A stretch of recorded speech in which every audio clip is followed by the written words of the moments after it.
প্রধানতম আসামি হাবিবুর রহমান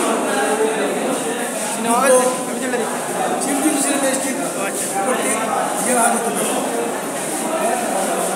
আপন বোনের ওয়ারিশ স্বীকার করিয়া জাল সার্টিফিকেট ওয়ারিশ সার্টিফিকেট করায় এই হাবিবুর রহমানের বিরুদ্ধে তার বোন মামলা দেয় এহানাবাগ মামলা দায়ের করে। এই মামলায় সিবিআই তদন্ত হওয়ার পরে সত্যের উপর আসে। পরে হাবিবুর রহমান হাইকোর্ট থেকে অন্তর্বর্তী জামিন আনছিল। আজকে এই মাননীয় চিফ জুডিশিয়াল আদালতে হাজির হয়েছে। এই মাননীয় চিফ জুডিশিয়াল আদালত আজকে তাকে জেল হাজতে প্রেরণ করেন।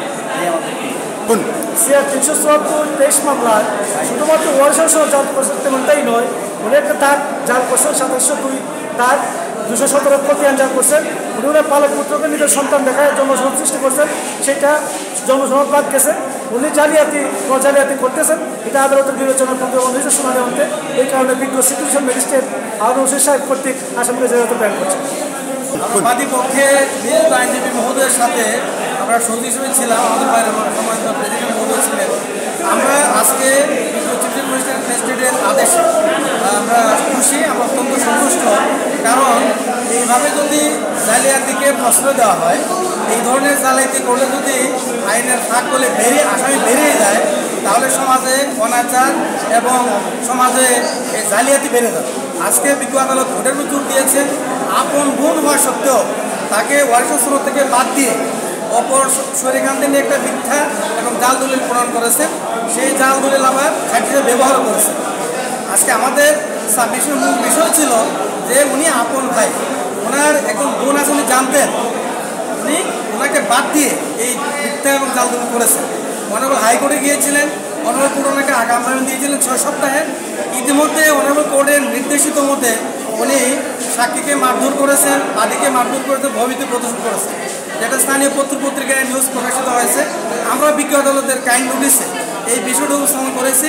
সার্বিক বিবেচনায় বিজ্ঞ চিফ জুডিশিয়াল ম্যাজিস্ট্রেট জনাব হারুন রশিদ আসামির জামিন পাওয়ার মতো কোনো গ্রাউন্ড না থাকায় এবং আমাদের সাবমিশন উনি গ্রহণ করে সন্তুষ্ট হয়ে আসামি জামিন বাতিল করেছেন। আমরা বাদী পক্ষ এই আদেশে সন্তুষ্ট। ধন্যবাদ।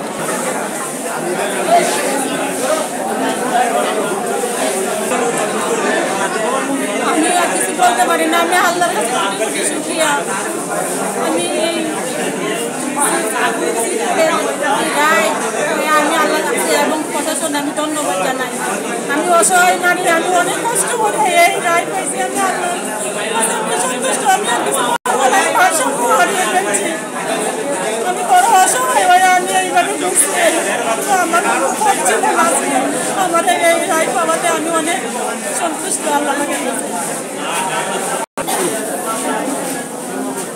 আমি আজকে চিফ জুডিশিয়াল ম্যাজিস্ট্রেট হারুন সাহেবের রায়ে আমরা প্রকাশ করছি।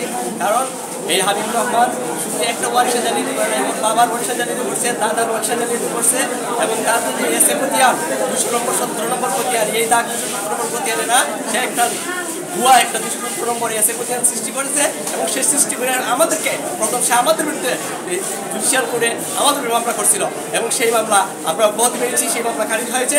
পরবর্তীতে আমরা ওই ওয়ারিশান এবং এই এসি প্রতিয়ানের বিরুদ্ধে আমরা মামলা দায়ের করছি। আমরা পুরো আমার আদালতে আমরা ন্যায় বিচার পেয়েছিলাম। তার বিরুদ্ধে ওয়ারিশ হয়েছিল, কিন্তু সে 3 মাস পলাতক ছিল। পলাতক হওয়ার পর তার বিরুদ্ধে মালামাল গ্রুপ বিএনপি আদেশ হয়। তারপরে সে গত 10 জুন সে হাইকোর্টে মহামান্য হাইকোর্টে সে আগাম জামিন লাভ করে 42 দিনে, অর্থাৎ 6 সপ্তাহে। সেই সপ্তাহে গত 22 তারিখে শেষ হয়েছে। আজকে সে জুডিশিয়াল ম্যাজিস্ট্রেটে চিফ ম্যাজিস্ট্রেট কোর্টে আদালতে আত্মসমর্পণ করার পর জুডিশিয়াল ম্যাজিস্ট্রেট ন্যায় বিচার করে আমাদের পক্ষে অর্থাৎ বাদীর পক্ষে উনি রায় দিয়েছেন। এই জন্য ওনাকে আন্তরিকভাবে ধন্যবাদ এবং এর মাধ্যমে